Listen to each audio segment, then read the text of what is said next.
إله إلا الله وحده لا شريك له وأشهد أن محمدا عبده ورسوله أما بعد فإن خير الحديث كتاب الله وخير الهدي هدي محمد صلى الله عليه وسلم وشر الأمور محدثاتها وكل محدثة بدعة وكل بدعة ضلالة وكل ضلالة في النار.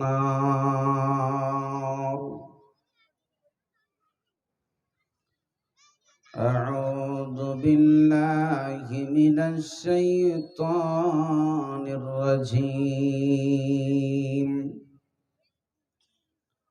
بسم الله الرحمن الرحيم.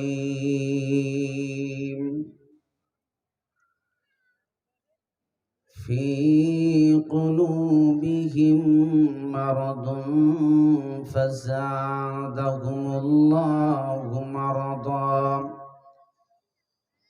ولهم عذاب أليم. وقال الله تعالى في موضع آخر: وما خلقت الجن والإنس إلا ليعبدون. وقال الله تعالى في موضع آخر: وقل للمؤمنات يغضضن من أبصارهن ويحفظن فروجهن ولا يبدين زينتهن. وقال الله تعالى في موضع آخر: ومما رزقناهم ينفقون. وقال النبي صلى الله عليه وسلم: بدأ الإسلام غريبا وسيعود كما بدأ فطوبى للغرباء.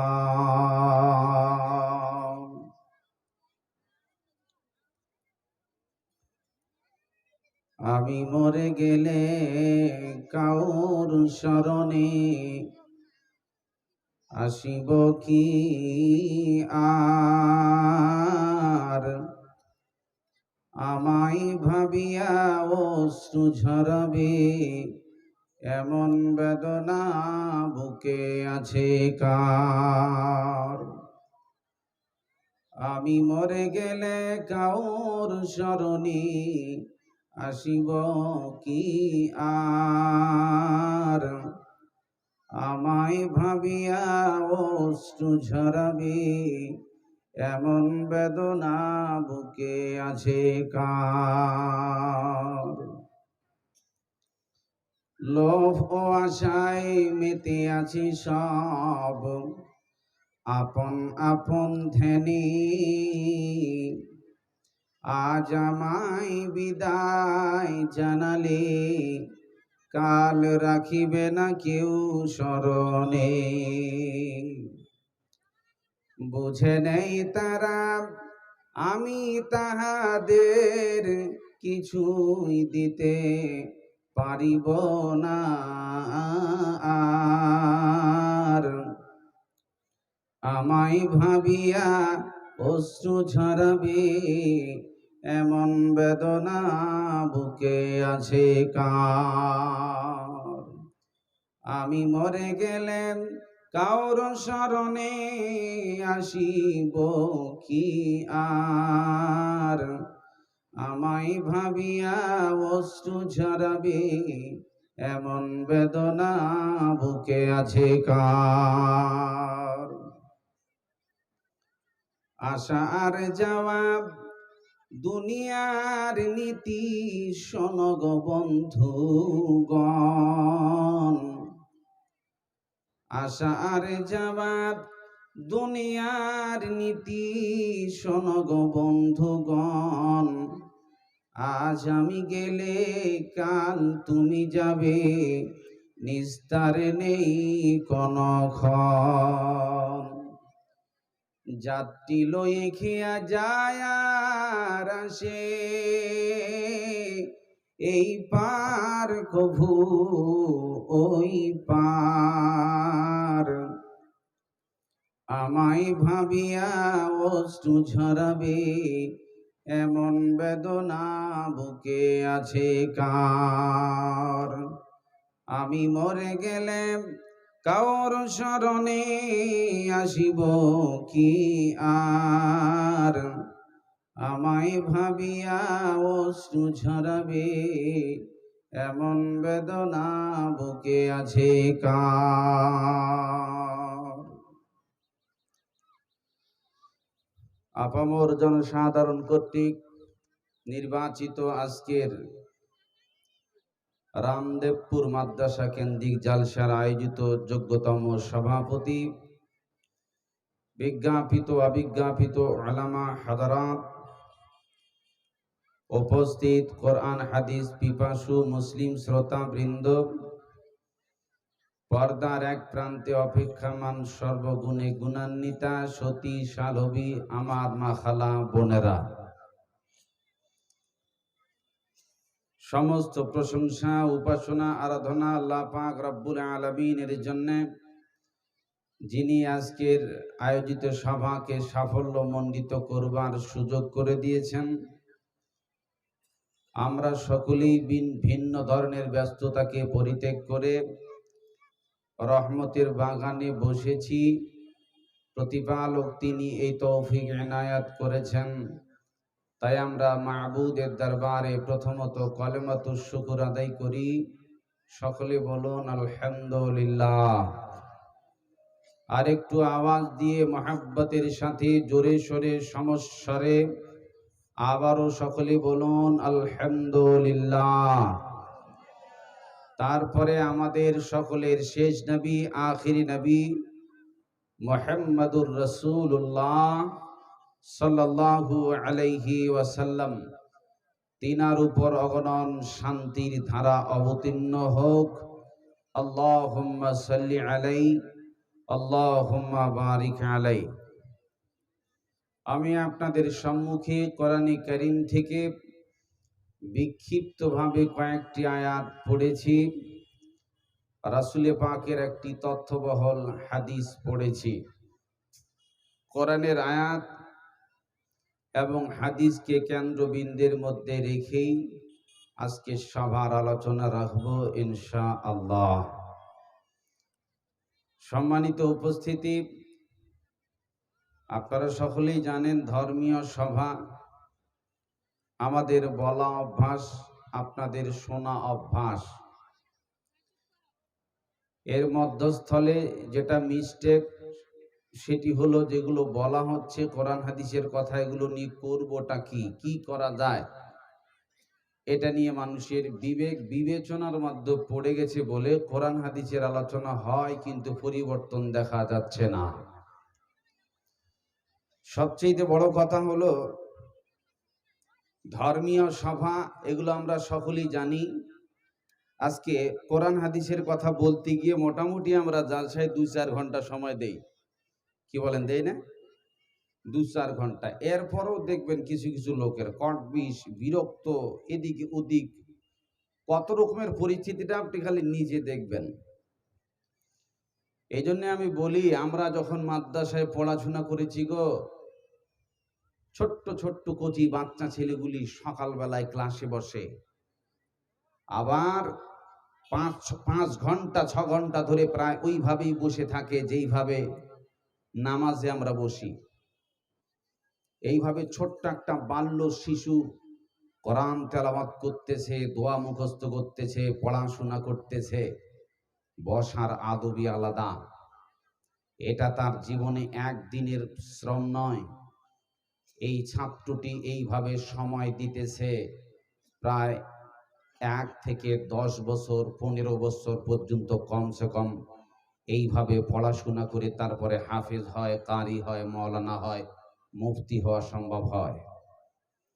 যদি একটা ছেলে পড়াশোনা করে এইভাবে দীর্ঘদিন ধরে ধৈর্য ধরে ক্লাসে বসে থাকে, ভ্যান ভ্যান ভ্যান ভ্যান করে করে করে করে তার জীবনের এইভাবে সময় কি বিসর্জন দিয়ে একজন আলেম হতে পারে? আপনি জালসাতে আসেন, 4 ঘন্টা বসে থাকা যায় না? আওয়াজ দিন, বসা যায় না? এই জন্যই তো রাসূল বলেছেন, ফাজলুল আলিমি আলাল আবিদি কা ফাদলি আলা আদনাকুম। আপনি মুরব্বী মানুষ, নামাজি পরেজগার মানুষ, আপনার সাথে একজন আলেমের তফাৎ রাসূল হাদিসে বলছেন।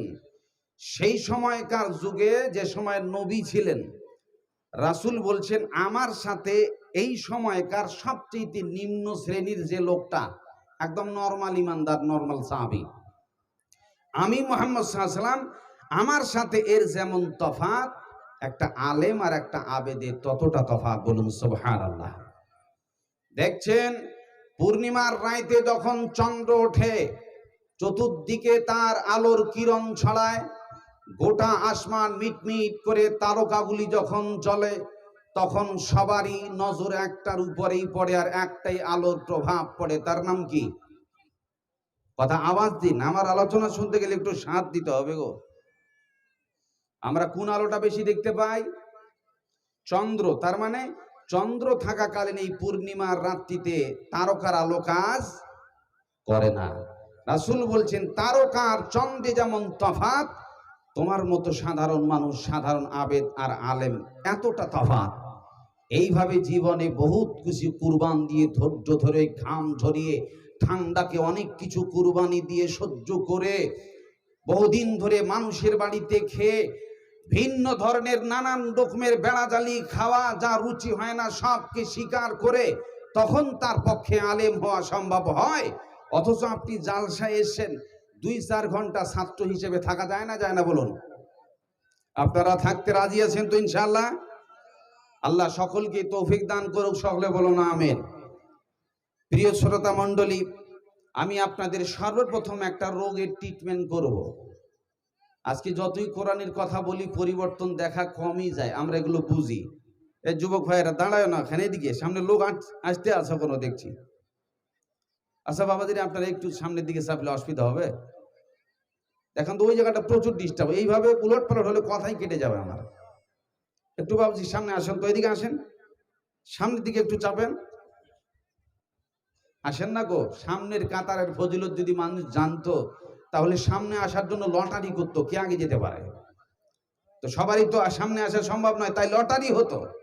এই জন্য সামনের কাতারের ফজিলত আল্লাহর ওয়াস্তে নেন, আর ওই জায়গাটা ফাঁকা করে দিয়ে লোককে আসতে দেন।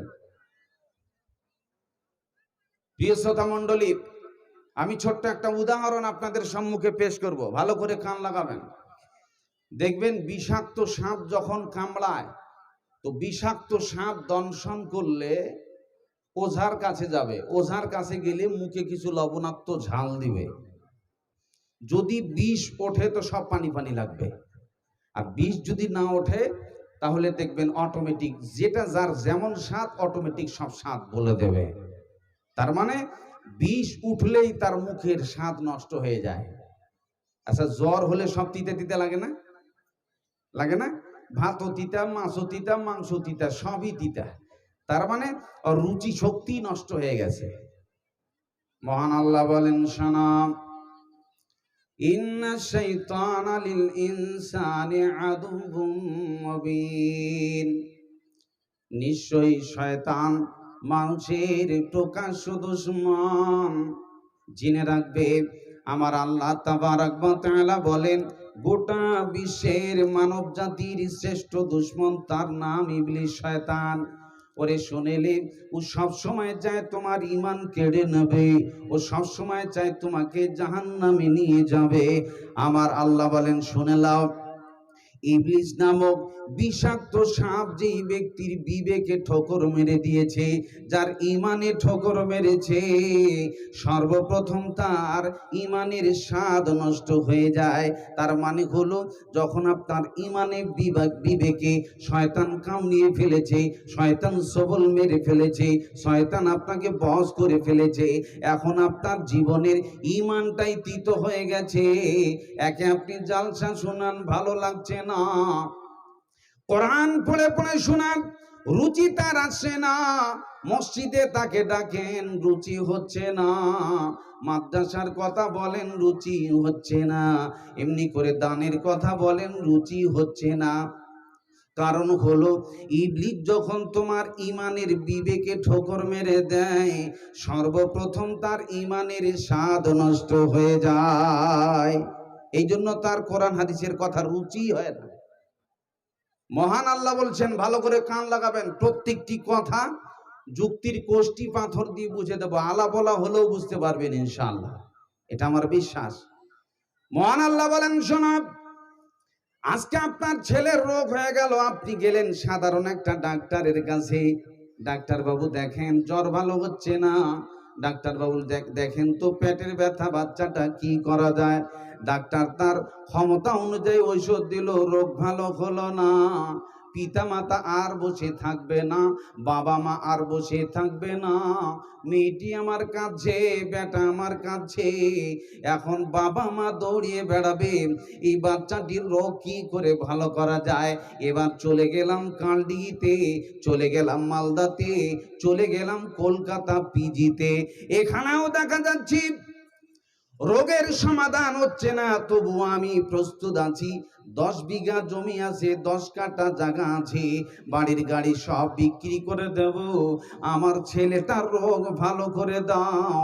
আপনি ব্যাঙ্গালোর যেতে প্রস্তুত আছেন, ভেলোর যেতে প্রস্তুত আছেন, আপনার প্রস্তুতি জন্যে আমার ছেলের অসুখ হয়েছে, রোগ ভালো হচ্ছে না। যদি পৃথিবীতে রোগ হওয়ার কারণে আপনি একটার পর একটা ডাক্তারের কাছে দৌড়াতে থাকেন, জমি বিক্রি করতে থাকেন, আমার আল্লাহ বলেন, তুইও কান খুলে শুনে নে, কোরআনের কথা ভালো লাগে না, পর্দার কথা বললে ভালো লাগে না, রাসূলের কথা বললে ভালো লাগে না। আল্লাহ বলছেন, ফি কুলুবিহিম মারাদুন, তোর বিবেকে রোগ ধরে গেছে, তোর মনের ভিতর রোগ ধরে গেছে, তোর মনের ভিতরে রোগ জীবাণু থাকার কারণে এখন তুমি রোগের ট্রিটমেন্ট করছো না। অসুখ হলো, ডাক্তারের কাছে যেমন ঔষধ নিলাম, ঠিক তেমনি করে আমার ঈমানে অসুখ ধরেছে। একবার মাদ্রাসাতে গেলাম না, এমনি করে একবার মসজিদের ইমামের কাছে গেলাম না, এমনি করে বাঘা মুফতির কাছে গেলাম না, এমনি করে মাওলানার কাছে গেলাম না। তার মানে হলো, এইভাবে আপনার 50-60 বছর ভিতরে রোগ জীবাণু নিয়ে ঘুরতে আমার আল্লাহ বলেন, ঈমানের রোগ ভালো হচ্ছে না।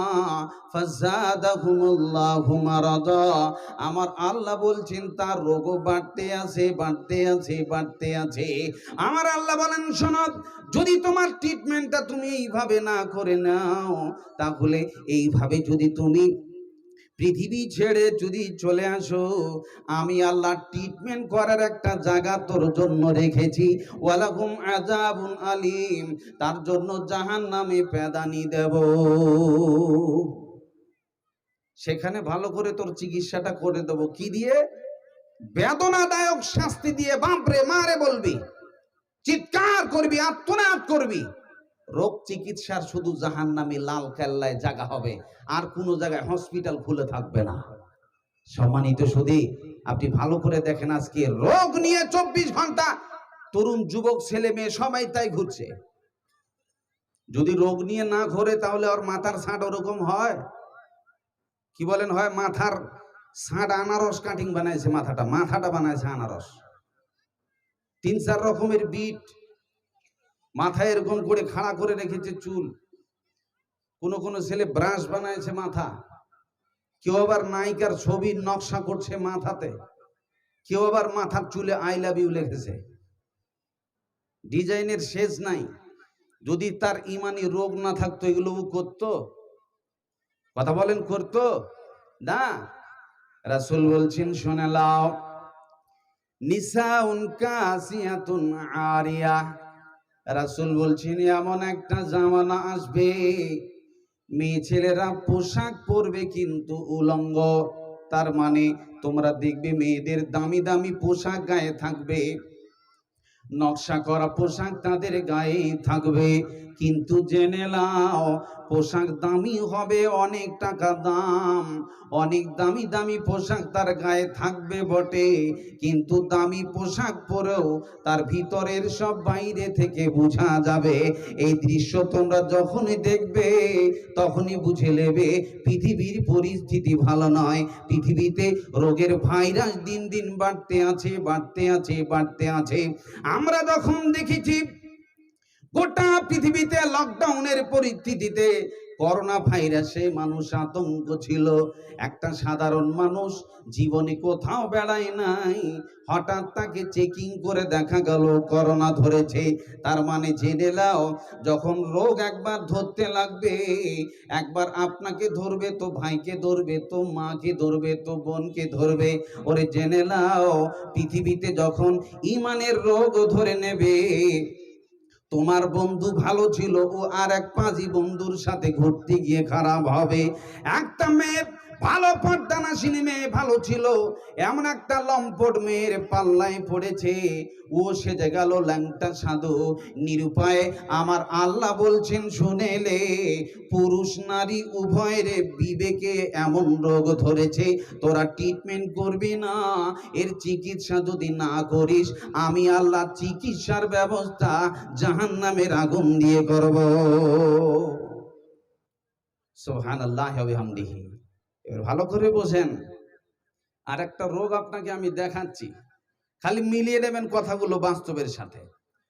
বিশ্ব নবী বলছেন, শোনো, প্রায় থেকে 1450 বছর আগে আমার রাসূল ভবিষ্যৎবাণী একটা বলে দিয়েছেন, শুনে লাও, বাদা আল ইসলামু গরিবা ওয়া সায়াউদু কামা বাদা ফাতুবা লিল গুরাবা।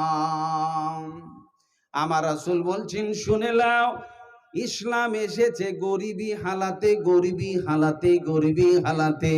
তার মানে বিশ্বনবী একাই ছিলেন, পাশে কেউ ছিল না। বিশ্বনবী একাই দিনের তাবলীগ করেছেন, একটা ভোটার ছিল না। আমার রাসূল একাই শ্রম দিলেন, মানে হলো যদি একজন লোক দিনের পিছনে খাটে, এর চাইতে অভাবী ধর্ম কি হতে পারে? এর চাইতে অসহায় ধর্ম কি হতে পারে? আমার রাসূল বলেন, শোনো, আমি একা দিন তাবলীগ করতে করতে করতে করতে দীর্ঘ 23 বছর জিন্দেগি কেটে গেল। আমি প্রমাণ দেখিয়ে দিলাম আমার ঘাম ঝরানো, আমি প্রমাণ দেখিয়ে দিলাম আমার দৌড়াদৌড়ি, আমি প্রমাণ দেখিয়ে দিলাম আমার রাত জাগা। এমনি করে 23 বছরের জিন্দেগিতে আমি মুসলিম জনসংখ্যা দেখালাম 1,24,000। জোরে বলো নারে তাকবীর, আওয়াজ দিয়ে বলো নারে তাকবীর। যেখানে জনসংখ্যা কেউ ছিল না, রাসূল বলছেন আমি একা। সেই সময় আমি শ্রম দিতে দিতে ঘাম ঝরাতে 23 বছরে 1,24,000 ভোট কালেকশন করেছি। সুবহানাল্লাহি ওয়া বিহামদিহি। শুধু কালেকশনই নয়, গোটা মক্কা রাসূলের হাত দিয়ে আল্লাহ পাক বিজয় করেছেন। এইভাবে করে মুহাম্মদ রাসূলুল্লাহ সাল্লাল্লাহু আলাইহি ওয়াসাল্লাম তিনি সে সময় হাদিস বলে গেছেন। আবার তোমরা দেখতে পাবে মুসলিম জনসংখ্যা বাড়বে, পুরুষ নারী, পুরুষ নারী, পুরুষ নারী বাড়বে, বাড়তে বাড়তে বাড়তে বাড়তে আবার তোমরা দেখতে পাবে ইসলামের অবস্থা খারাপ হতে লাগবে, ইমানের অবস্থা খারাপ হতে লাগবে, মুসলমানের অবস্থা খারাপ হতে লাগবে। রাসূল বলছেন এমন একটা জামানা আসবে রে, ইসলাম হবে গরিব আর মুসলমান ধনী হবে। তার মানে মুসলমানের টাকার অভাব হবে না, বাড়ি গাড়ির অভাব হবে না, জমি জায়গার অভাব হবে না। আবার তোমরা যখন তাকিয়ে দেখবে, আমার রাসূল বলছেন ইসলাম হবে গরিব আর মুসলমান হবে ধনী।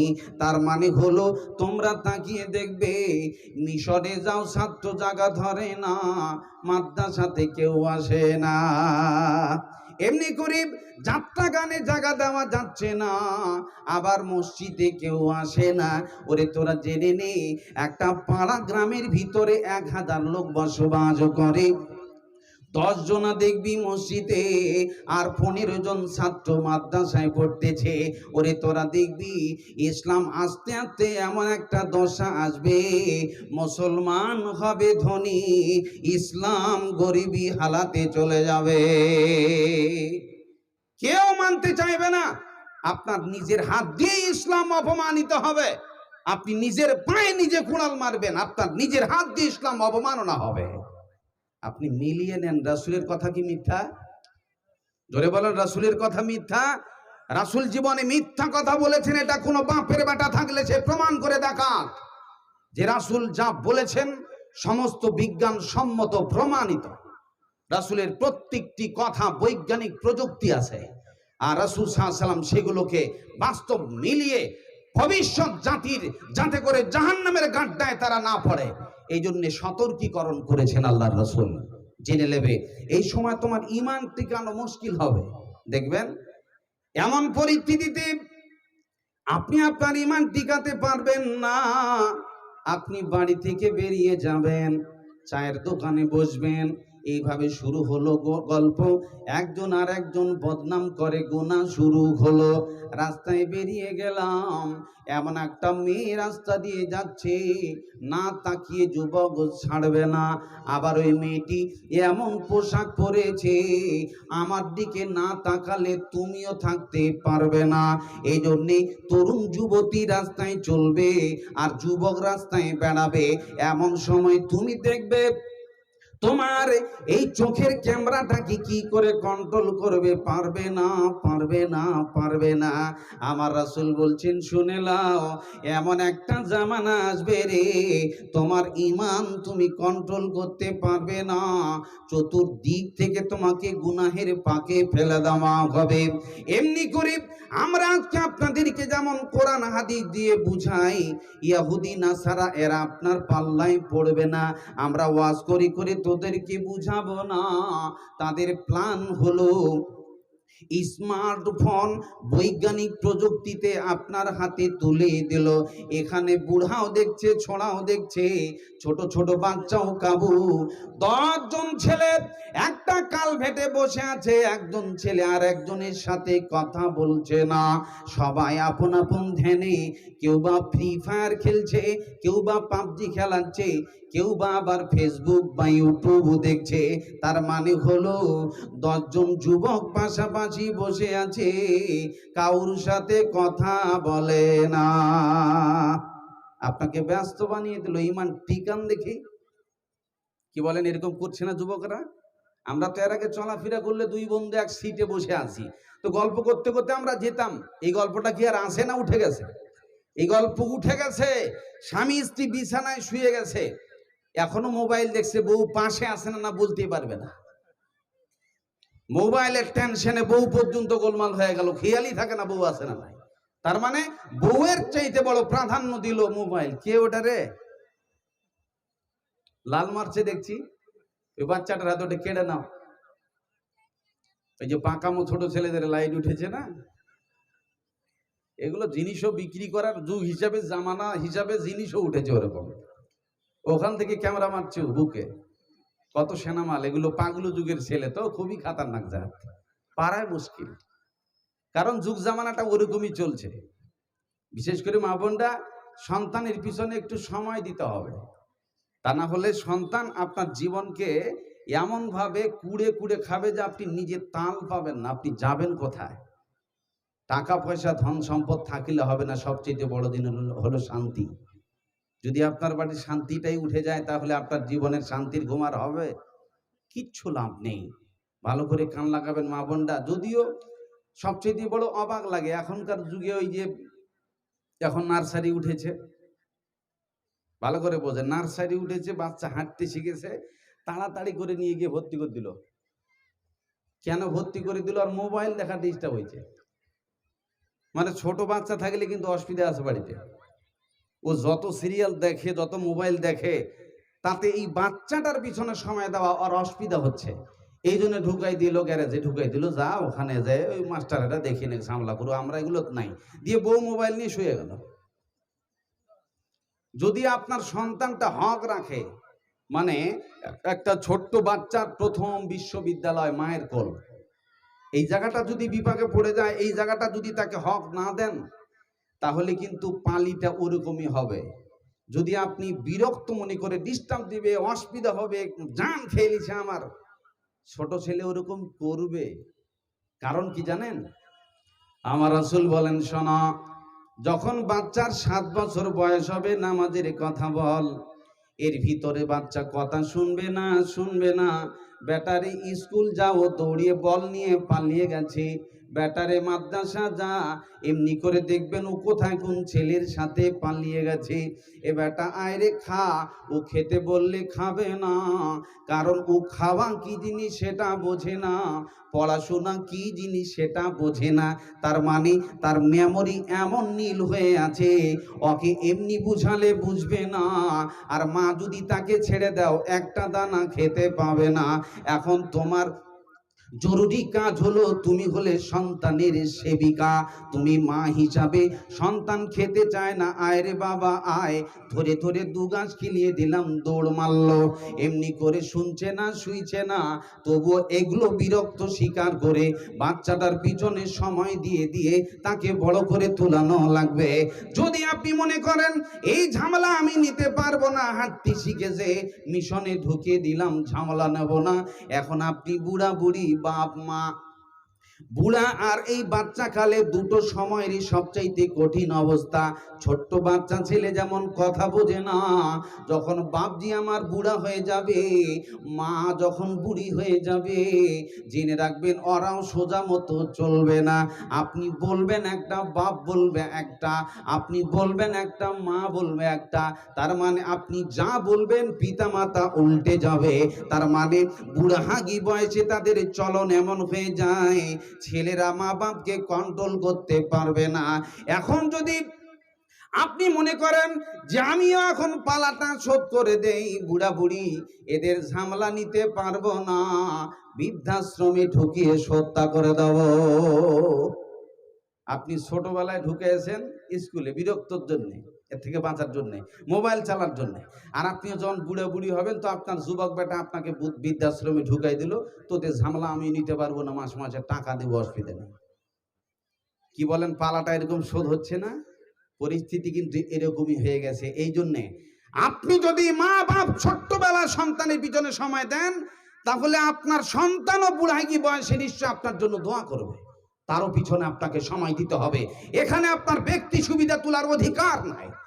পৃথিবীতে এমন একটা জটিল দোয়া যার নগদ কবুল হয়, মাঝখানে কোনো আর থাকে না, সেটা বাপ মায়ের দোয়া। খুবই সাবধান। কোটি কোটি টাকা, ধন সম্পদ, সুস্থ শরীর সব তছনছ হয়ে যাবে যদি একবার পিতামাতা, বুড়া বুড়ি, বাপ মা বলে দেয় তোর মতো কপাল পড়া ধ্বংস হয়ে যাক, পৃথিবীর কোনো শক্তি নাই যে তাকে আর কেউ ভালো করতে পারে। এত বড় কম পাওয়ারফুল ক্ষমতা আল্লাহ দিয়েছে, এর নাম পিতামাতা। এই জন্য রাসূল বলেছেন, সাবধান, পিতামাতাদেরকে রাসূল নিষেধ করেছেন, খবরদার তোমার সন্তানের ব্যাপারে কোনো এরকম বদদোয়া মুখে তুলিও না, কথা কিন্তু কবুল হয়ে যাবে। এটা পৃথিবীতে নগদ কবুল হবে, বাকি নেই। সম্মানিত শুধু আমার মা বোনরা, সবচেয়ে আপনাদের কাছে আবেদন করি, সন্তানের পিছনে সময় দিতে হবে, এবং তাদের পিছনে যদি সময় দেন, আশা করা যায় আল্লাহ আপনার উপর দয়া করবে। বর্তমান যুগের ইংলিশ মিডিয়ামের বউ তো এরা একটু কথা কম বোঝে, গুরুত্ব কম দেয়। ছেলেদেরকে শুরু থেকে শিখাতে হবে, এর গুরুত্ব নাই। শিক্ষায় ত্রুটি আপনার সন্তানের ক্ষতি। একটা উদাহরণ দেব, ভালো করে কান লাগান। একদিন ছোট্ট বাচ্চা ছেলে মায়ের কাছে বলছে, মা আমি মুতবো। যখন বলেছে মুতবো, তখন মা শিক্ষিত পরিবারের তো, আরে বেটা মুতবো এগুলো কথা বলতে নেই, তাহলে কি বলবি? তখন মা শিখাচ্ছে বেটাকে, ভালো করে কান লাগাবেন, মা শিখাচ্ছে বেটাকে, বেটা যখন তোর পেশাব চাপবে বলবি আমি গান গাইব। শিখাচ্ছে কে? মা। ছোট্ট ছেলে যখনই পেশাব চাপে, মা শিখিয়েছে পেশাব চাপলে মুতবো বলবি না, বলে কি বলবি? বলবি আমি গান গাইব। যখনই বাচ্চার পেশাব চাপে, এই ছোট্ট বাচ্চা বলে আমি গান গাইব, আমি গান গাইব। যাই হোক, এইভাবে যখনই পেশাব চাপে ছেলে বলে আব্বু আমি গান গাইব, গান গাইব। একদিন মা বাপের বাড়িতে ঘুরতে গেছে, আর বাড়িতে বাপ বেটা আছে। বাপ বেটা শুয়ে আছে রাত 12টা-1টার সময়। ছোট ছেলের একটু ঘন ঘন পেশাব চাপে, নইলে বিছানায় মেরে দিব। গভীর রাতে উঠে বলছে আব্বু আমি গান গাইব, আমি গান গাইব। বাপ কয় আরে কপাল পড়া, রাত 12টা-1টা বাজে, এখন আবার কি গান গাইবি তুই? এটা গান গাওয়ার টাইম? তুই আবার কুমার শানু আবার কবে হলি? এত রাইতে গান গাইবি মানে? চুপ কর। এই যে কোন গান গাইবে এটা কিন্তু বাপ জানে না। ছেলে একটু পর বলে আব্বু আমি গান গাইবো, গান গাইবো। বাপ কয় অবাক কথা, এই তো ছেড়েই কথা বলবে না? ভদ্র পরিবারের আমরা, এত গভীর রাইতে যদি ছেলে বলে আমি গান গাইবো, আর যদি গান গাইতে লাগে বাড়ির পাশের লোকরা যদি শুনতে পায় তো বলবে কি লোক, বাপ বেটা পাগল হয়ে গেছে। এরা কি করা যায়? ছেলে থামে না, আব্বু আমি গান গাইবো। তখন বাপ বলছি যখন এত বড় গায়কই হয়ে গেছে বেটা, কুমার শানু হয়েছিস, দেখি তোর গানের সুর কেমন। তো যাই হোক, মান সম্মানের ব্যাপার আছে, কেউ যাতে করে বুঝতে না পারে, এই জন্য আস্তে আস্তে করে আমার কানে গান গা। যখনই এরকম অর্ডার দিয়েছে, সঙ্গে সঙ্গে ছোট বাচ্চা তো, বাপের কানে একদম মেশিন স্টার্ট। যখনই স্টার্ট মেরেছে, বাপ থিড়কে উঠে কয় ওরে বাবা, জীবনে বহুত গান শুনছি, এ কোন কুমার শানুর টান, এরকম গান জীবনেও শুনি নাই। তোকে এই কপাল পড়া, এই গানের সুর তোকে কে শিখাল? তখন ছেলে বলছে এই গানের সুর আমার মা শিখিয়েছে। তার মানে আমার মা বলেছিল বেটা পেশাব চাপলে গান গাইব বললি, এখানে মা নিজের সন্তানকে ভুল শিক্ষা দিল, বাপের কানে ভিটামিন দিল। এই জন্য যদি এই জায়গাটা মিস্টেক হয়ে যায় তাহলে সন্তান খারাপ হবে না? হবে না? তাহলে সন্তানটা বেয়াদব হয়েছে, এর কারণটাই কিন্তু গোড়া খারাপ আছে। এই জন্য গোড়াটা যদি ঠিক না থাকে আপনি কন্ট্রোল করতে পারবেন না, এখান থেকেই রোগ তৈরি হচ্ছে। এজন্য আমার রাসূল বলছেন শোনো, এই বাচ্চাটির বিবেকে রোগ ধরেছে, কারণ মা তাকে সঠিক শিক্ষা দিল না, সঠিক জায়গায় আনলো না। আমার রাসূল বলছেন শুনে নাও, আবার এমন একটা জামানা তোমরা দেখতে পাবে, আস্তে আস্তে আস্তে আস্তে করে ইসলাম উঠে যাবে, কেউ মানতে চাইবে না, ইসলাম হবে ফকির, মুসলমান হবে ধনী। বিশ্বনবী মুহাম্মদুর রাসূলুল্লাহ, সকলে বলুন সাল্লাল্লাহু আলাইহি ওয়াসাল্লাম, 40 বছরে নবী হলেন। নবুয়ত প্রাপ্তের পর রাসূল সাল্লাল্লাহু আলাইহি ওয়াসাল্লামের 40 বছরের ভিতরে কোনো ঝামেলা নেই পরিবারে। যখনই রাসূলুল্লাহ সাল্লাল্লাহু আলাইহি ওয়াসাল্লাম বললেন আমি নবী, এ কথা বলাও শেষ, সঙ্গে সঙ্গে ঝামেলা শুরু হয়ে গেল। নবী মানে এতদিন তো লা ইলাহা ইল্লাল্লাহ কথাটা মুহাম্মদ বলেনি। আজকে যখন লা ইলাহা ইল্লাল্লাহ কথা বলতে লেগেছে, সবাই নিজের চাচা ভাস্তা গ্রামবাসী সপরিবার সবাই রাসূলের দুশমন। কি কথা বলছো তুমি, লা ইলাহা ইল্লাল্লাহ মানে? এখন এরা টেনশনে পড়ে গেল। ভাইরা আমার, বিশ্বনবী এতদিন ধরে সমস্ত চাচাদের কাছে প্রিয় মুহাম্মদ ছিলেন। যখন নবী বলে দিলেন আমি নবী, আল্লাহ ছাড়া কারো আন্দোলন চলবে না। এখন আবু জাহেল মার্কা সব খেপে গেল, মোহাম্মদকে আর পৃথিবীতে রাখা যাবে না, এজন্য সবাই দুশ্মন হয়ে গেল। এবার আবু জাহেল্লা পরিকল্পিতভাবে বিশ্ব নবীকে মার্ডারের টার্গেট নিল। না, একে রাখা যাবে না, আমাদের ধর্মের বিরুদ্ধে কথা বলে। এখন কলম দিয়ে কলমের ঘোষায় কোটি কোটি টাকা পকেটস্থ করা যাবে না। তার মানে মুহাম্মদ যেই নীতি অবলম্বন করেছে সেই নীতি অবলম্বন করলে আমরা মুহাম্মদের গোলাম হয়ে যাব। ফলে এই নীতি রাখা যাবে না। বিশ্ব নবীকে মারা যায় কি করে, তার টার্গেট শুরু হলো। রাসূল সাল্লাল্লাহু আলাইহি সাল্লামকে মারবার জন্য আবু জাহেল গর্ত খনন করেছে। जो खाल खुलेगा वो खाल में वही गिरेगा। গর্ত খুঁড়েছিল আবু জাহেল রাসূলকে মারবে, অথচ ওই গর্তে আবু জাহেলে পড়েছিল। আবু জাহেল যখন গর্ত পড়ে গেল তখন চিৎকার করতে লাগলো, এ দাঁড়া, মেরো না। তার মানে আগেও বলেছিল যখন মোহাম্মদ গর্তে পড়ে যাবে ঢেল মারতে লাগবে, ঢেলিয়ে ঢিল পাটকেল মেরে মেরে মোহাম্মদকে ওখানে নিচে দাবিয়ে দেব। যখন আবু জাহেল এই গর্তে বেকায়দা পড়ে গেল, চিল্লাতে লাগলো, দাঁড়া রে, ঢেল মারিস না, একটু রং নম্বরে ডায়াল হয়ে গেছে, আমি একটু ফসকে পড়ে গেছি, ব্যাপারটা গোলমাল হয়ে গেছে। এটা আমার আবু জাহেল আছে। মুহাম্মদ সাল্লাল্লাহু আলাইহি সাল্লামকে মারবার জন্য যত টার্গেট তারা করেছে রাসূলকে পারে নাই। আবু তালেব রাসূলের প্রিয় চাচা শর্ত দিল, এক কাজ করো আবু তালেব, তোমার ভাতিজা যে ধর্মের কথা বলে এটা আমরা মানতে রাজি নই, তাকে সামলাও। যদি সে সামাল না হয় তাহলে আমাদের হাতে তুলে দাও, আমরা নিজ হাতে মুহাম্মদকে কুরবানি দিয়ে দেব। যখন আবু তালেব এই কথা শুনেছে, আমার ভাতিজার বিরুদ্ধে তোরা কথা বলবি মানে, আমি আবু তালেব থাকাকালীন মুহাম্মাদের বিরুদ্ধে যদি কেউ আন্দোলন তোলে, আমি আবু তালেব তাকে ছেড়ে কথা বলবো না। জোরে বলে নারাই তাকবীর। জনগণ খেপে গেল, এই তো আমাদের হাতে তুলে দেবে না, তাহলে কি করা যায়? এখন একটা বয়কট নামা হলো, তার মানে এদেরকে এখন শাস্তি দিতে হবে। শাস্তিটা কি দেখেন, আবু তালেব সারা জীবন রাসূলের সাথ দিয়ে কিভাবে তার পাহারা দিছে। আবু তালেব কি তার পরিবার সহ মুহাম্মদ সহ চুক্তিনামা কাবা শরীফের ভিতরে লেখে লটকিয়ে দেওয়া হলো। যতদিন পরে চুক্তিনামা মিটবে না ততদিন পর্যন্ত এদের সাথে লেনদেন চলবে না। বয়কট তাকে বলে। গ্রামের ভিতরে একজন সমাজ বিরোধী লোক সবাই দশওয়ালি সিস্টেমে বয়কটে ডেকেছে। ওরা শোন, এই দোকানের মুদিখানা দোকানে যদি যায় তো মাল দিতে পাবে না, আপনার টিউবওয়েলের পানি যদি আনতে যায় তো দিতে পাবে না, আমার বাড়িতে যদি চাল আনতে যায় তো দিতে পাবে না, পাবে না, পাবে না। এর নাম বয়কট। এমনি করে আবু জেহেল্লা তার দলবল নিয়ে বিশ্ব নবী আবু তালেব সহ বয়কট ডেকেছে। এদের পরিবারের কাউকে তোরা খাবার দিবি না, যা আসি খাবার শেষ হয়ে যাবে, টিউবওয়েলের পানি পাবে না। এইভাবে করে তাদেরকে এমন একটা জেলের ভিতরে রাখা হলো। খাওয়ার সমস্ত যত কিছু বন্দোবস্ত করা ছিল শেষ হয়ে গেল।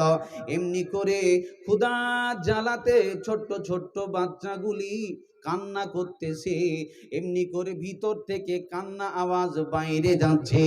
এইভাবে করে আর্তনাদ করে বাচ্চাগুলি কাঁদে, খাবি কি, খাবার কিছু নাই। গাছের পাতা, গাছের ডাল, গাছের ছাল চিবিয়ে চিবিয়ে খেয়ে উটের নাদির মতো পায়খানা শুরু হলো।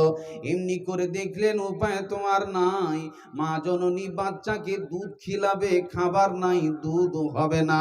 এমনি করে আর্তনাদ শুরু হলো। আমার আল্লাহ দয়া করলেন এদের উপরে। এমনি করে ওই মসজিদের ভিতরে যে বয়কটনামা ছিল, আমার আল্লাহ পাক ওই পোকা দিয়ে ওই বয়কটটাকে ফিনিশ করে দিয়ে সবাইকে মুক্ত করে দিলেন। জোরে বলো নারে তাকবীর।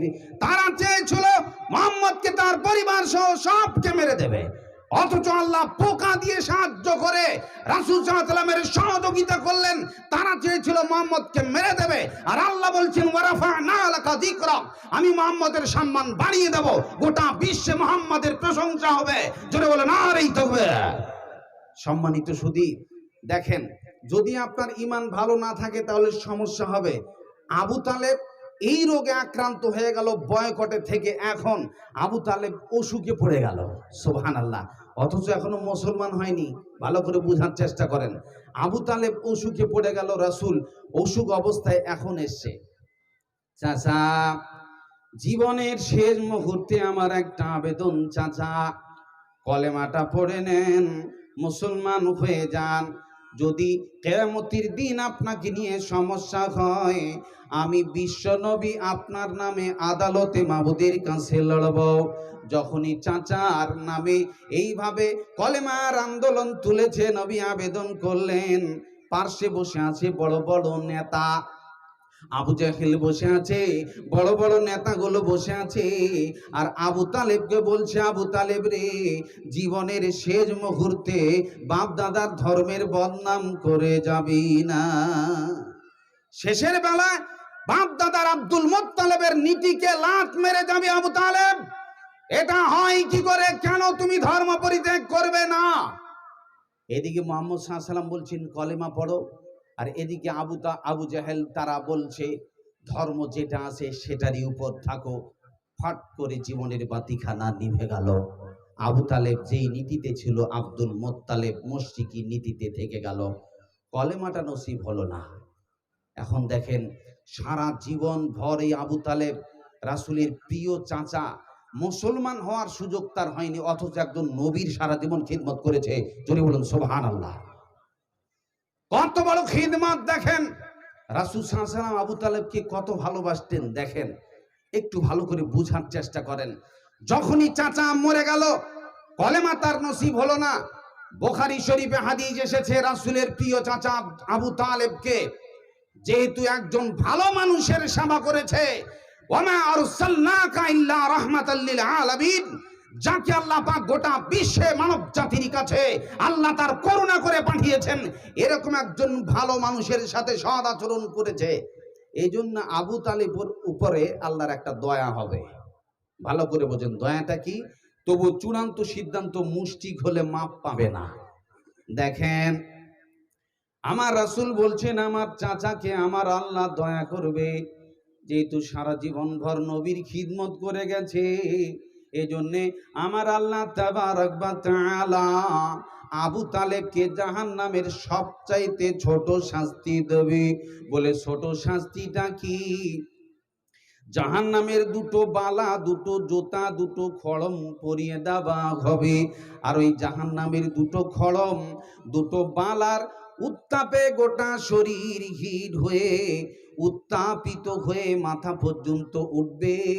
মা বোনরা যেমন ভাত রান্না যখন করে, ভাত রান্না করার সময় যখন উথলায় আর ভাতগুলো টকবক টকবক করতে লাগে, আমার রাসূল বলছেন ওই জাহান্নামের বালার উত্তাপে গোটা শরীর উত্তাপিত হয়ে মাথার মগজগুলো ভাত রান্নার মতো টকবক টকবক করবে। আমার রাসূল বলছেন আমার চাচা আবু তালেব নবীকে দেখভাল করার জন্য ছাড় তো পাবে না, তবে সবচাইতে ছোট শাস্তিটা দেওয়া হবে। এটা জাহান্নামের সবচাইতে নিম্ন কোয়ালিটির জাহান্নাম। এত বড় কঠিন শাস্তি দেখেন, এত ছোট্ট একটা বালা যদি শাস্তি হয়, তাহলে জাহান্নামের আগুনের তাপ কত, জাহান্নামের আগুনের ভোল্টেজ কত। এই কথা রাসূলের মনে পড়ে, যদি জাহান্নামের এত তাপ হয়, রাসূল কাঁদাকাটি শুরু করে দিলেন, আল্লাহর কাছে দোয়া করতে শুরু করে দিলেন। দেখেন, আপনি সারা জীবন ভর মসজিদ মাদ্রাসার এগুলো দেখভাল করছেন, অথচ আপনার ঈমান ঠিক নাই, তাহলে মাদ্রাসা মসজিদ এগুলো দেখভাল করে কাজ হবে? যদি বলুন হবে? আবু তালেব যদি মুহাম্মদ সাল্লাল্লাহু আলাইহি ওয়াসাল্লামের সেবা করে একটু মিস্টেক কলেমাটা পড়তে পারেনি বলে জান্নাত কপালে জুটবে না। আপনি যদি সারা জীবন জালসা জুলুস চলে যান, মাদ্রাসা মসজিদের খাদেম হন, আর ঈমানটা যদি ঠিক না থাকে, জান্নাত কপালে জুটবে না। দেখেন, রাসূল সাল্লাল্লাহু আলাইহি ওয়াসাল্লাম চাচার টেনশনে পড়ে গেল। টেনশনটা কি? এখন শুরু হয়ে গেল আল্লাহর কাছে দোয়া। সুবহানাল্লাহ। নবীর দোয়া কবুল হচ্ছে না। নবী যার দোয়া জীবনে ফেরে না, এখানে কবুল হচ্ছে না। বিশ্বনবী কাঁদাকাটি শুরু করে দিলেন, আমার আল্লাহ আমার চাচাকে ক্ষমা করে দাও। আমার চাচা আমার সারা জীবন ভর সাথ দিয়েছে। যখন মক্কার মাটিতে আমার সাথে কেউ ছিল না, আমার সাথে দুটো শক্তি ছিল, এক আমার চাচা আবু তালেব আর আমার বিবি খাদিজা। যেই সময় খাদিজার বয়স 40 বছর, বিশ্ব নবীর বয়স হলো 25 বছর, বড় ধনী ধনী বড় মন্ত্রীরা খাদিজাকে বিবাহ করবার জন্য প্রস্তাব দিয়েছে। কিন্তু বিশ্ব নবীর আদর্শ দেখে খাদিজার মতো এত বড় একটা দামি মেয়ে বিশ্ব নবীকে চুনাও করেছে। আমি কাউর প্রস্তাব নেব না, আমি একজন যুবককে বিবাহের প্রস্তাব দিলাম। খাদিজা বলছে, নাফিসা রে, যা যা যা, বিশ্ব নবীর কাছে আমার প্রস্তাব দাও, রাজি থাকলে আমি তাকে বিবাহ করব। বিশ্ব নবী বললেন, রাজি আছি, আমি খাদিজাকে বিবাহ করব। সেই সময় দুজনের দাম্পত্য জীবন, বিবাহের জীবন সুখী হলো। কত বড় ধনী মহিলা খাদিজা! এত বড় ধনী মহিলা হওয়ার সত্ত্বেও বিশ্বনবী গারে ঘেরাতে আছে পাহাড়ের উপরে। আপনি একটা অঙ্গনওয়াড়ি চাকরি করেন, আপনি একটা প্রাইমারি টিচার, আপনি একজন হাই স্কুলের টিচার, আপনি একজন প্রাইভেট মাস্টার নেই, তাতে আপনার এত গৌরব অহংকার, স্বামীর কথা শোনা যাবে না, একটু পানি এনে দাও, নিজে উঠিয়ে খাও। এমনি করে বউ বলছে, আমি শপিং মলে গেলাম, নিজে রান্না করে লাও। অহংকার কত! কয় পয়সার মালিক তুমি? আর খাদিজা সেই সময়কার ধনী মেয়ে, প্রভাবশালী মেয়ে, বড় বড় মন্ত্রীরা তাকে বিবাহ করার প্রস্তুত ছিল। অথচ রাসূল সাল্লাল্লাহু আলাইহি ওয়াসাল্লাম কি বিবাহ করে তিনার সেবাটা দেখেন। রাসূল সাল্লাল্লাহু আলাইহি ওয়াসাল্লাম গাড়ি হেরাতে উঠতে লাগলেন। যখন গাড়ি হেরাতে থাকেন, বিবি খাদিজা খাবার নিয়ে যাচ্ছে। কত বড় দামি মহিলা, তার খাদিম ছিল, গোলাম ছিল, তবু কাউর হাতে খাবার দেয় নাই। তিনি নিজ হাতে করে স্বামীর জন্য খাবার নিয়ে যেতেছে। গাড়ে হেরাতে উঠে যাচ্ছেন, গাড়ে হেরাতে উঠে যাচ্ছেন।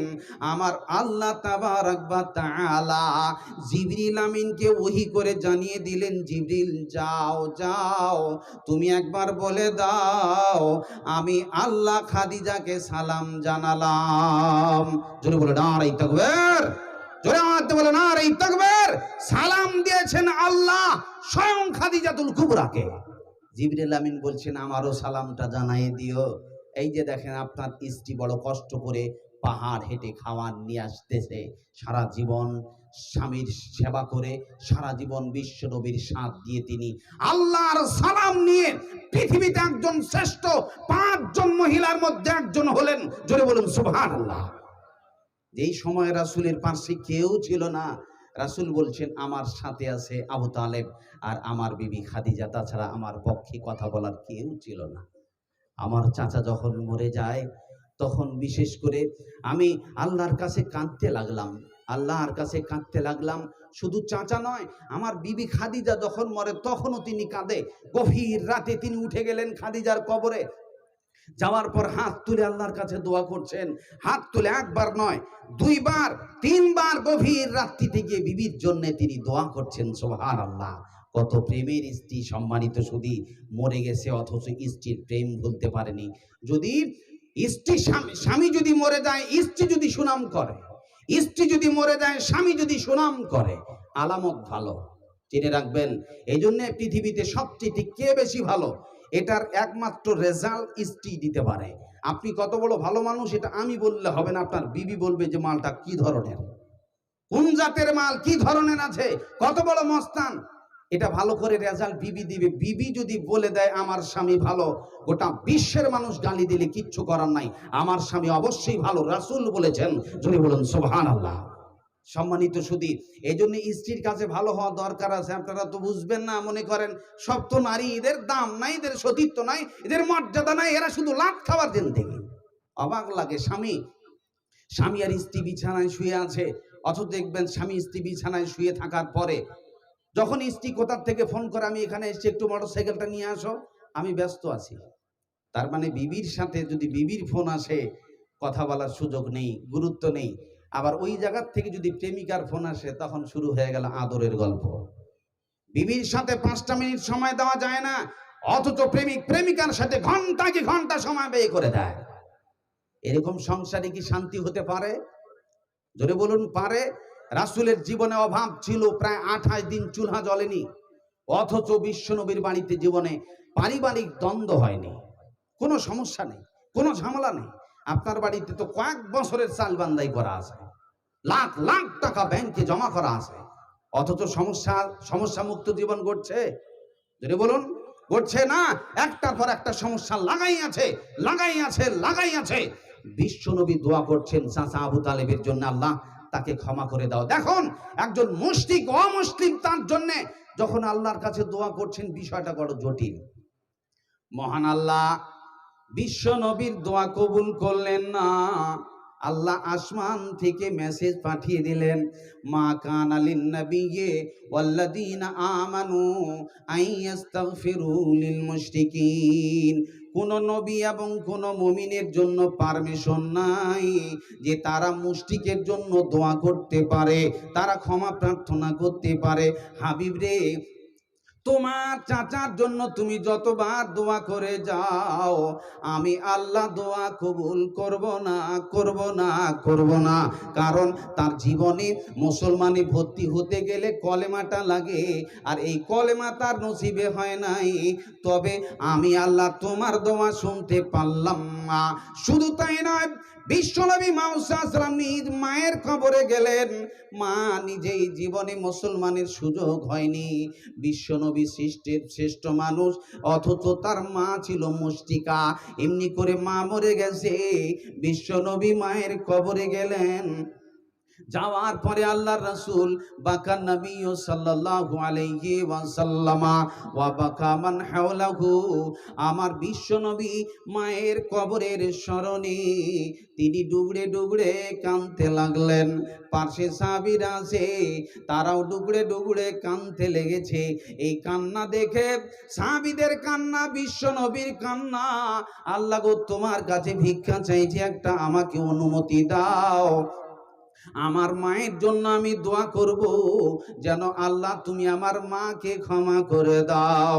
আল্লাহ বলছেন না না, তোমার মায়ের জন্য তুমি দোয়া করতে পাবে না, পাবে না, পাবে না। কারণ তোমার মায়ের জিন্দেগিতে ঈমান নসিব হয় নাই, এজন্য হাবিবরে দোয়া করতে পাবে না। তবে শুনে লাও, তোমার মায়ের কবর জিয়ারতে আসবে, সমস্যা নাই, কিন্তু আমার কাছে ক্ষমা প্রার্থনার দোয়া করতে পাবে না। জোরে বলুন সুবহানাল্লাহ। নবী হয়ে এখানে কাজ হলো? মায়ের ঈমান নসিব হয় নাই, অথচ নবী হয়ে কোনো কাজ হলো না। যদি আপনার ঈমান ঠিক না থাকে, বিশ্বের কোনো মহাশক্তি নাই যে আপনাকে টিকাতে পারে। আল্লাহ পাক রব্বুল আলামিন আপনাকে আমাকে বিশ্বের মানব জাতিকে সৃষ্টি করেছেন, তার মূলত লক্ষ্য উদ্দেশ্য কি? তোরা আমার গোলামি করবি, তোরা আমার কথা মেনে চলবি, তোরা আমার নীতি মেনে চলবি। অথচ লোক দেখবেন তার স্বভাব হলো, মৌলবী সাহেবরা এরকম প্যাক প্যাক প্যাক প্যাক করবে, এদের কথায় কি কান দিবি, এদের কথা কি শুনবি, এরা বলে যাক আর আমরা পালিয়ে যাই। এরকম স্বভাব আছে না নাই? এই জন্য দেখবেন, একটা উদাহরণ দিই আপনাদের কাছে। দেখবেন দুইজন লোক কলকাতা ঘুরতে গেছে, তো কলকাতা ঘুরতে ঘুরতে ঘুরতে ঘুরতে প্রায় রাত 12টা। রাত 12টার সময় এখন দুই বন্ধু বলছে চল লজে গিয়ে একটু আরাম করি। ঠিক আছে চলো। লজ ম্যানেজারের কাছে গিয়ে বলছে, লজ ম্যানেজার সাহেব আচ্ছা ঘর ফাঁকা টাকা আছে? তখন লজ ম্যানেজার বলছে হ্যাঁ ঘর একটা ফাঁকা আছে, তবে 80 তালা উপরে। এখন এরা দুই বন্ধু বলছে যাই হোক সুরসুর করে হাঁটবো, দেন কেটে দেন। এখন দুই বন্ধু ওই ঘরের টিকিট কেটে হাঁটতে লাগলো। সামনে আছে শিক্ষিত পণ্ডিত, আর পিছনে আছে তোতলা। লিফট নেই, সিঁড়িতে হাঁটতে শুরু করেছে। সামনে শিক্ষিত পণ্ডিত হাঁটছে, আর পিছনে তোতলা ডাকছে, এই শোন। ও সিঁড়িতে উঠতে আছে আর পিছন থেকে ডাকতে আছে, এই তোতলা শোন। ই ডেকেই যায় আর ও চলতেই থাকে, ও হাঁটতেই থাকে, আর ই ডাকতেই থাকে। এই তোতলার কথা ওই শিক্ষিত পণ্ডিত মূল্যই দেয় না। এইভাবে করতে করতে করতে করতে করতে প্রায় 79 তালা উপরে চলে গেছে। কত তালা বললাম? ৭৯ তালা উপরে প্রায় চলে গেছে। যখন ৭৯ তালা উপরে চলে গেছে তখন ওই পণ্ডিত বলছে, যাই হোক এতক্ষণ ধরে এই তোতলা প্যাক প্যাক করছিলিস তুই রে, কি বলছিলিস বলতো, তোর কথাটা শুনি। এখন তোতলা বলছে চার চার চার চার চাবি আনা হয় নাই। তার মানে আরে বেটা, যে ঘরে ঢুকবি ওর তো কমসে কম চাবি লাগবে, যেই ঘরে ঢুকবি তালা মারা আছে, বেটা চাবি কই? ছি ছি ছি ছি। এখন পস্তানি শুরু করে দিল। ছি, এই তোতলার কথাটা যদি প্রথম সিঁড়িতে শুনতাম ৭৯ তালা হয়রান হওয়া লাগতো না। এখন শুরু হলো পস্তানি। ছি ছি, কেন শুনিনি তোর কথা রে।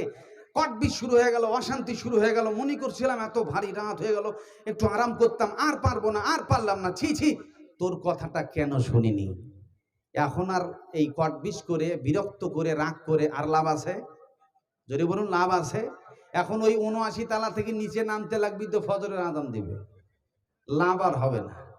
ভাইরা আমার, আজকে আমরা বক্তা মাদ্রাসার কমিটি আপনাদের সবাইকে এখানে ডেকেছে, তোরা আয়। জান্নাতে কিভাবে যাবি তার গাড়িতে উঠিয়ে দেওয়া হবে, জান্নাতে যাবি কিভাবে তার রুটিন বলে দেওয়া হবে, তার রাস্তা জেনে নিবি। এইভাবে করে আমরা বক্তা আপনাদের কাছে যখন কোরআন হাদিসের কথাগুলো বলি, জনগণ বলে তোতলার প্যাক প্যাকানি কি শুনবি বল। আমরা ডাকি, জনগণ বলে তোতলা।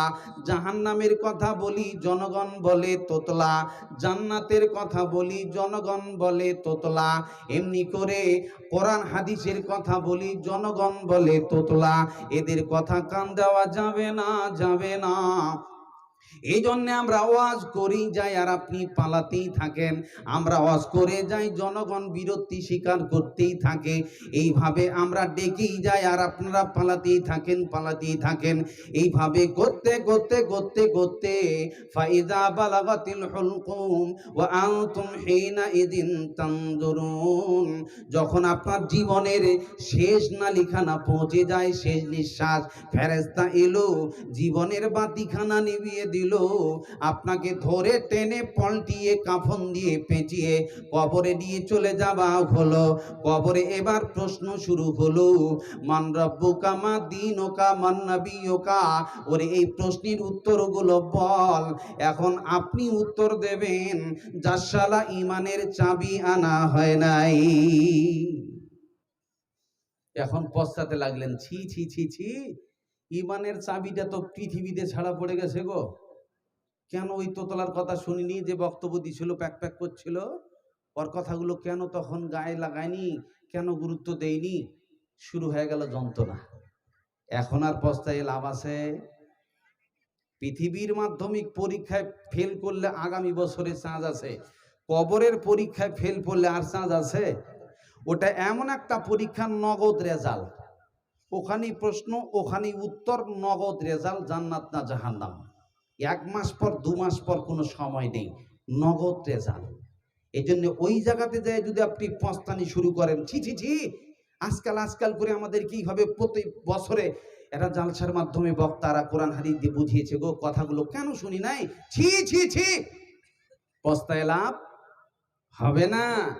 যে ব্যক্তি দুনিয়াতে কাফের হইবে, বিষধর সাপে তারে দংশন করিবে। সাপের সংখ্যা যেন ৯৯ হবে, পেটের ভিতরে তারা বাসা বাঁধিবে। বিষের জ্বলনে তারা করিবে ক্রন্দন, রক্ষা পাইবে না শুধু বাড়িবে জ্বলন। এইভাবে কিয়ামত তক হইতে থাকিবে, ইহা হতে কোন মতে রক্ষা নাহি পাবে। এক একটি সাপের বিষ এমনই যন্ত্রণা, পবিত্র হাদিসে নবী দিয়েছেন বর্ণনা। এক একটি সাপ পৃথিবীতে যদি নিঃশ্বাস ছাড়িত, তামাম পৃথিবী পুড়ে ছাই হয়ে যেত। লতা পাতা গাছপালা কিছু রইত না, শাকসবজি খাদ্যদ্রব্য কিছুই গজাত না। এরকম একটা সাপ খালি পৃথিবীতে ফোঁস করে দিলে ধানের আবাদ বন্ধ, গমের আবাদ বন্ধ, গাছপালা বন্ধ, সব পুড়ে যাবে। আপনি হয়ে যাবেন অসহায়, আপনাকে তিল তিল করে পৃথিবীতে মরতে হবে। এই জন্য পৃথিবীতে ভাবার দরকার আছে না, এই তোতলার কথা জানার দরকার আছে না নাই? এই প্রথম সিঁড়িতে কথাগুলোর গুরুত্ব দেওয়ার আছে না, দরকার আছে না নাই?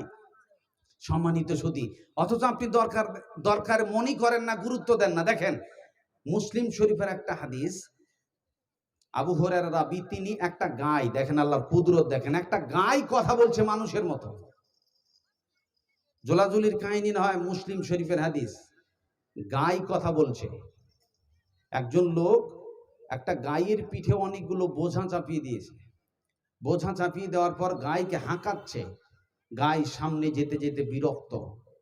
গাই জবান খুলে বলছে, দেখবেন বিশেষ করে আমাদের দেশে এমন এগুলো নাই, বিহারের মাটিতে, ইউপির মাটিতে এমন আছে, একটা গাধার পিঠে দুদিকে থলি করা থাকে, এদিকে বালি ভরে, এদিকে ভরে, এদিকে মাটি ভরে, এদিকে মাটি ভরে, আমাদের দিকে গাড়িতে করে বহন করে, আর ওই দিকে বহন হয় গাধার পিঠে। তার মানে গাধার পিঠে লোড চাপিয়ে দাও, ডুবডুব করে গাড়ি চলতে থাকবে, ধিমি গাড়ি চলবে, এমনি করে যেতে থাকে, হাঁটতে থাকে। তার মানে গাধা পিঠে লোড নেবে, এই ক্ষমতা আমার আল্লাহ দিয়েছে। ওই গাধার মতো করে পিঠে যখন বোঝা চাপিয়ে দেওয়া হয়েছে, গায়ের পিঠের বোঝা আর নিয়ে যেতে পারছে না।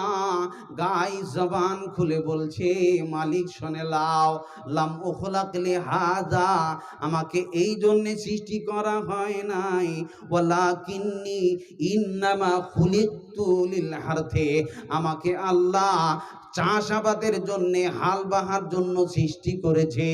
এর আগে যেরকম আমরা দেখেছি গরু এক একটা বাড়িতে বড় লোক যাদের ছিল, কয়েক জোড়া তাদের হাল ছিল, ওই হাল বইয়ে মাটিতে কয়েক বিঘা করে জমি হাল বইয়ে দিয়েছে, সমস্যা হয় নাই।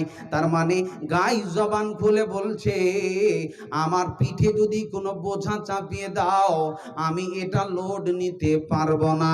দেখবেন একটা গাই বাঁধা আছে, গরু বাঁধা আছে, আর আপনি একটা মানুষ যদি গরুর পিঠে চড়েন, তাহলে গরু লাফাবে না? লাফাবে না? লাফাবে না? কুদাকুদি শুরু করবে।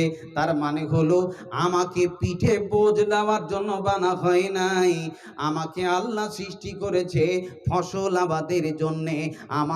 আমার ঘাড়ে লাঙ্গল লাগিয়ে দাও আর হাল বইতে লাগো, সকালবেলায় চাষ শুরু হবে, সন্ধ্যায় ছেড়ে দেব, আমার আপত্তি থাকবে না, কিন্তু পিঠে লোড নিতে পারবো না। করে বলুন সুবহানাল্লাহ। কে কথা বলছে এটা? গাই বলছে কথা জবান খুলে, আমাকে আল্লাহ সৃষ্টি করেছে ফসল আবাদের জন্য, তাই আমাকে অন্য কিছু দায়িত্ব দিতে পারো না, আমাকে যেটা দায়িত্ব দেওয়া হয়েছে সেটা করো। তো আপনাকে আমাকে আল্লাহ আপনাকে কি জন্য সৃষ্টি করেছেন সেটা আপনাকে জানতে হবে। আল্লাহ বলছেন, ওয়ামা খালাকতুল জিন্না ওয়াল ইনসা ইল্লা লিয়াবুদুন, আমি মানব দানব কি সৃষ্টি করেছি, তার লক্ষ্য উদ্দেশ্য হলো ওরা আমার গোলামি করবে। মসজিদে বল, মাদ্রাসাতে বল, বাড়িতে বল, স্কুলে বল, সব জায়গায় আমার গোলামি চলবে, অন্য কারো গোলামি চলবে না। আপনি যদি বলেন না আল্লাহ তোমার জমিনে থাকি, তোমার আকাশ, তোমার বাতাস, তোমার সূর্য, তোমার চন্দ্র, কথা মানতে পারবো না। আল্লাহ বলছেন, ইয়া মাশারাল জিন্নি ওয়াল ইনস, হে জিন মানব দানব, তোরা যদি আমার জমিনে থেকে ভাড়াটা ঠিক মতো না দেস, আমার আকাশের নিচে জমিনের উপর থেকে বেরিয়ে যা। ছোট্ট ছেলে দেখবেন মারবার জন্য আপনি থাপ্পড় উঠাইছেন, ছেলে রাগ করে বাইরে চলে গেল, বাড়ি থাকবো না, আবার কিছুক্ষণ পর আসে না? আসে না? আসে না? আবার ফিরে আসে। তারপরে আবার যখন ফিরে আসে, দরজায় টুক টুক টুক টুক করে বিল্লির মতো তাকায়, আবার আব্বা আম্মা আদর করে বলে, বেটা বাড়িতে ঢোক, আয়, আবার আদর করে তাকে খেতে দেয়। সম্মানিত সুধী, আল্লাহ বলছেন, আমার আকাশের নিচে জমিনের উপরে আমার কথা মানবি না, সব তো আমার, বেরিয়ে যা, আমার জমিন থেকে বেরিয়ে যা। আপনার ছেলেকে বড় কষ্ট করে দুধ কলা খিলিয়ে বড় করে তুললেন, ছেলে কথা শোনে না, ভাব রাখবে না? ভাব রাখবে না? বেরিয়ে যা বাড়ি থেকে, তোর মতন কপাল পড়া সন্তান আমার দরকার নাই। আপনি যদি বাপ একটু ক্ষমতা নিয়ে যদি ছেলের উপর ক্ষমতা প্রয়োগ করতে পারেন, গোটা আকাশ জমিনের মালিক কে? জোরে আওয়াজ দিয়ে বলুন কে? আল্লাহ বলছেন আমার কথা ভালো লাগে না, বেরিয়ে যা। এখন আপনি বলছেন তাহলে পালাবো, তো যাবি কোথায়? বাংলাদেশ। তো বাংলাদেশ তোর কোন খালুর বাড়ি ওঠে? আচ্ছা ওখানে যাব না, পাকিস্তান পালাবো, ওটা কোন তোর নানার বাড়ি? আচ্ছা এখানেও নাই, আমেরিকা যাব, ওটা কার? আরবে যাব, ওটা কার? তুরস্কে যাব, ওটা কার? নেপাল যাব, ওটা কার? আল্লাহ বলছেন আকাশের নিচে জমিনের উপরে বাংলাদেশ, ভারত, পাকিস্তান, আরব, কুয়েত, কাতার, যেখানে যা গোটা বিশ্বে আমি আল্লাহ আমার রাজত্ব। জোরে বলেন আর এই তাকবীর। সম্মানিত সুধী, তাই আল্লাহর জমিনে বেশি মস্তানি করলে চলবে? জোরে বলেন চলবে? কথা মানতে হবে, না মানলে আপনি বিপাকে পড়বেন। দেখেন আপনাকে আমি দেখাবো, আমার মা বোনটা একটু ধৈর্য ধরেন, আমি গাড়ি গ্যারেজে ঢুকাচ্ছি। 1 মিনিট একটা উদাহরণ আপনাদের সামনে পেশ করব। বর্তমান তরুণ যুবক ছেলে, তোমার কত টাকা হয়েছে গো? বাপের একটা বাইক পেয়েছে, আবার এইভাবে বিড়ি ধরাচ্ছে, এদিকে ফুটা এদিকে বাঁকা করে বিড়ি টানছে, ডিজাইন কত! অনেক ছেলে এরকম আছে না? আবার মোটর সাইকেল চালাচ্ছে ব্যাকা করে, প্যাক করে পড়ে গেল হসপিটালে, যাই দেখবেন কীর্তিকলাপ গুলা। তো যুবক ছেলে, তোমার 2-4 লাখ টাকা দামের গাড়ি, এত মস্তানি, যখন বলবো একটু মাদ্রাসায় টাকা দাও তখন নাই, পকাত করে আউট। আবার জালসে দেখেন মারামার লেগে গেছে, আছে না ওরকম লোক? এরকম ওই ফারাক্কার ব্রিজে 3 জনা গল্প করছে, দিন দুপুরে কানা বলছে হবে তারা কত। আচ্ছা দুপুরে যদি কানা বলে তারা অনেকবার হয়েছে, তো রাগ উঠবে না? দুপুরে বেটা তারা দেখছে, দুপুরে তারা দেখা যায়? তো কানার পাশে ল্যাংড়া আছে, ও কানাকে বলছে হবে সালা তোকে লাথি সোজা করে দেবো, ওর পাই নেই। ওর পাশে আর একজন আছে ফকির, গোটা দিন ভিক করে বেটা 2 টাকার বিড়ি কিনবার ভিক হয়নি, ই বলছে মার নাবে শালাকে, টাকা কত লাগে সুপ্রিম কোর্ট পর্যন্ত লড়ে দেওয়া। ই বেটার 2 টাকা নাই পকেটে, আবার মস্তানি দেখেন। এই যুবক ছেলে আছে না নাই? ও যায় দেখেন রাস্তাতে লেগে গেছে মারামারি, আবার গায়ে হাত দিয়ে দেখ না আমার ওই আমার সেই, জেল খাটবো। আর যখন বলবো এখানে 10 টাকা দাও, 500 টাকা দাও, আর নেই। আমাদের দেশে আছে সেই ছেলে যত, ভাবিয়া দেখিলে ওরা ভালো ছেলে হতো। সারাদিন ঘরে ফেরে কোনো কাজ নাই, মস্তানি করে ভাবে যদি কিছু পাই, চায়ের দোকানে নই তো কারো রকে, সারাদিন ঘরে ফেরে সিগারেটে ফোকে। উস্কো খুস্কো লাল করা চুলগুলো এলোমেলো করা, শর্টকাট ফিডি ফাটে চঙ্গা প্যান্ডে পরা, দাঁড়িয়েই থাকে ওরা বসা বড় দায়, বসিতে গেলেই যদি প্যান্ট ফেটে যায়, নিজেকে বাঁচাতে ওরা বড় সচেতন, বিপদ আসিলে ওরা করে পলায়ন। মানে টাকা চাইলে ওটা বিপদ মনে করে ওরা, ওই জন্য দেখবে এখনো দেখেন খাড়ায় আছে, যে জিন্স পরেছে তাতে ফ্যাটাস হবেই বসলে, এরকম পোশাক এখন উঠেছে মাশাআল্লাহ। তরুণ যুবক, তোমার তো 2-4 লাখ টাকার গাড়ি, তো তোমাকে একটা যুবকের কথা বলি ভালো করে, একজন বিখ্যাত সাহাবীর কথা বলছি, ভালো করে শোনেন। রাসূলের জামানাতে বিখ্যাত একজন সাহাবী, দেখতে একদম বিশ্বনবী মুহাম্মদ সাল্লাল্লাহু আলাইহি ওয়াসাল্লামের মতো, জোরে বলুন সুবহানাল্লাহ। সাহাবীটির নাম মুসআব বিন উমাইর, বিখ্যাত সাহাবী। দেখতে আপনারা শুনেছেন না কিছুদিন আগে দেলওয়ার সাইদে মারা গেল, তার মতন কাটিং এ একজন লোক বেরোয়নি, দেখেছেন না আপনারা? শ্যাম ওরকম কাটিং, তার মানে এগুলো একটা কাটিং বলে, যেগুলো কিছু মিল থাকে। রাসূলের মতো দেখতে, মানে তার চুল সেই, তার চেহারা সেই, কাটিং সেই, দেখতে সুন্দর। তরুণ যুবক বিশ্ব নবীর কাছে গিয়ে বলছে, হাবিব আমাকে কলেমা পড়িয়ে মুসলমান বানিয়ে নেন। মুসলমান বানিয়ে নেওয়া হলো, তার পরিবার গায়ের সমস্ত কাপড়গুলো খুলে নিল, গায়ে কোনো কাপড় নাই। আজকে বর্তমান পৃথিবীতে আমাদের দক্ষিণ দিনাজপুরে এমন একটা লোক বলেন, এমন একটা যুবক বলেন, যে যুবক একদিন একটা শার্ট পরে, দ্বিতীয়বার পরে না, এরকম বাপের বেটা পাওয়া যাবে না। একবার একটা প্যান্ট পরে আর দ্বিতীয়বার সেটা পরে না, এমন যুবক পাওয়া যাবে না। একবার একটা শার্ট পরে, দুবার পরে আর পরে না, এমন নাই। কিন্তু বর্তমান যুগে এত কাপড়ের ফ্যাক্টরি, এত কোম্পানি অ্যাভেলেবেল আছে, তবুও বাপের টাকায় এত বড় মস্তানি করতে পারো না। যেই সময় এত দর্জি, এত কোম্পানি, এত ফ্যাক্টরি ছিল না, সেই সময়তে এই মুসআব বিন উমাইর যুবক এমন পোশাক পরেছে, একবার একটা পোশাক পরেছে, একদিন গেল ফেলে দিয়েছে, দ্বিতীয় দিন গেল, তৃতীয় দিন গেল, তার মানে একটা কাপড় 3 দিনের বেশি পরে নাই। কেমন ধনী হতে পারে? জোরে বলুন সুবহানাল্লাহ। এটা তো শুধু কাপড়ের মস্তানি, অন্যগুলো বাদ। কাপড়, একটা কাপড় খুব বেশি করে 3 দিন পার হয় নাই। কত বড় ধনী! রাসূলের কাছে ইসলাম কবুল করলো, উলঙ্গ হয়ে গেল। সুবহানাল্লাহি ওয়া বিহামদিহি। এরপরে রাসূল তাকে মদিনায় পাঠালেন। এরপরে উহুদের ময়দানের যুদ্ধ হলো। দেখেন টাকা পয়সা, ধনমাল, পরিস্থিতি দেখেন সাহাবীদের। এই সাহাবী রাসূল সাল্লাল্লাহু আলাইহি ওয়াসাল্লাম তাকে যুদ্ধের পতাকা তুলে দিলেন। কত বড় দামি সাহাবী! যুদ্ধের পতাকা ধরে আছে। উহুদের ময়দানে কাটাকাটি, মারামারি শুরু হলো। পতাকা ধরে আছেন মুসআব বিন উমাইর। কাফের এসে এমন ভাবে আক্রমণ করলো, ডান হাতটা কেটে গেল। আবার এমনি করে পতাকা বাম হাত দিয়ে ধরে আছে, যুদ্ধের দামামা বাজতেছে। এমনি করে আবার বাম হাতে একটা কোপ মেরে দিল, আবার বাম হাতখানাও কেটে গেল। এমনি করে যুদ্ধের পতাকা ধরে রাখবার জন্যে দুটো হাত যখন কাটা পড়ে গেল, আবার ওই দুটো হাতকে একত্রিত করে মুখ দিয়ে কামড়াইয়া